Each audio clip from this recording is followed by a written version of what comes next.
Foreign policy is second order at best right now for the US government and for the various EU governments, if you include intra-European relations as domestic policy. Foreign policy is second order at best. And for both regions within foreign policy, US-EU relations are second order. So, as I say, Europe exists. These relationships are important, need to be developed. There's a question of priorities here.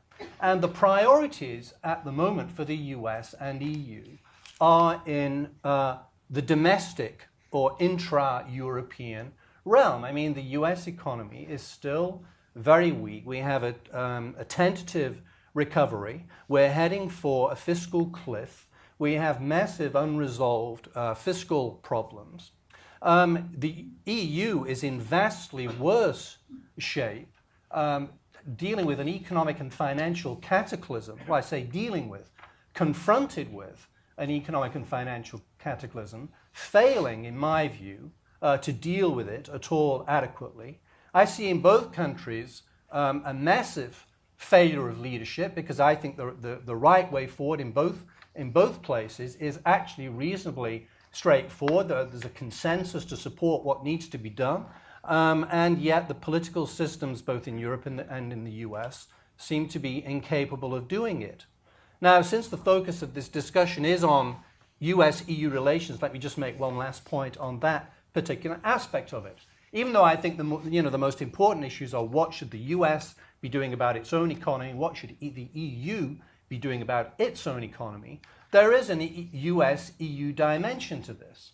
And I think it seems to me it's right to ask, has the international dimension of this problem been correctly addressed, or has international cooperation between the US and the EU, helped to mitigate this overweening issue of the economic setbacks?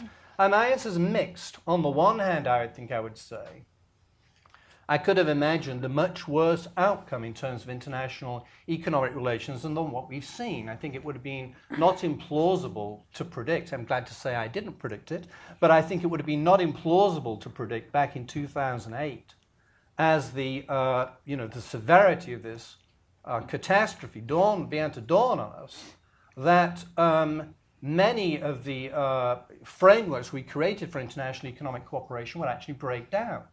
I mean, I think it would have been plausible to say we're going to see an outbreak of protectionism. We're going to see the WTO come apart.